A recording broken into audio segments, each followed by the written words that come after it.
9 minutes to 9. A report published today by the judiciary says the current approach to adoption is outdated and can be altered without changing the law, which would mean that adopted children are more likely to have regular in-person meetings with their birth families in the future, rather than exchanges of annual letters. The steps have been welcomed as a seismic shift by family rights campaigners. It's likely to have a significant effect on adoption hearings throughout England and Wales. However, some are concerned that it may deter potential adopters at a time when numbers are already dropping, as Sancha Berg reports.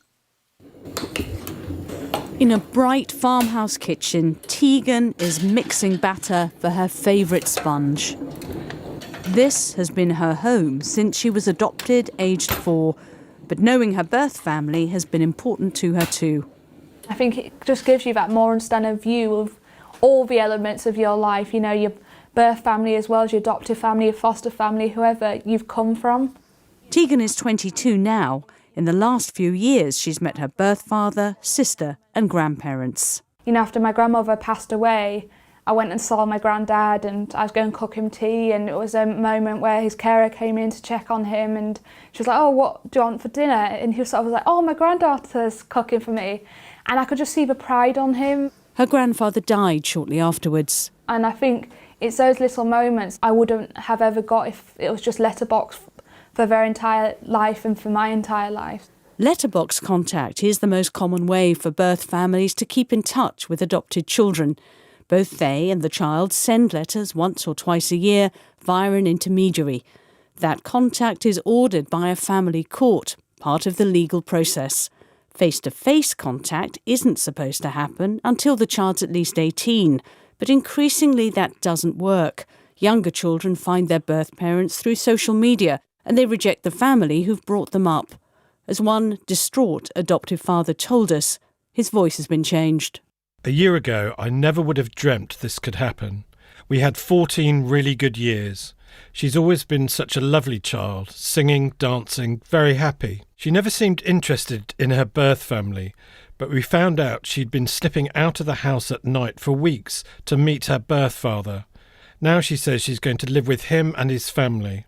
A report published by the judiciary recommends a sea change in the approach to adoption. It says the current system is outdated and greater consideration should be given to direct face-to-face contact. It's strongly supported by the most senior family judge, Sir Andrew McFarlane.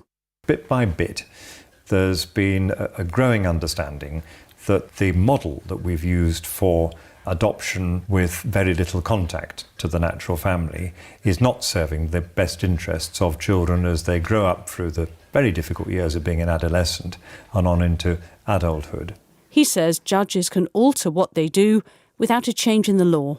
It's designed to change the focus and encourage social workers and lawyers and judges to look more widely at the issue of contact. Today, almost all adopted children have come from care, removed from their birth families because of abuse or neglect. For some, seeing their parents again can be deeply traumatic. Hello. Oh, hi. Are you Cassie? Cassie is 30 now, but she came to Dee and her husband John when she was only 3. She didn't behave like an ordinary toddler. She would get up on her own, dress herself, brush her teeth without prompting, and she worried about the birth mother she'd left behind.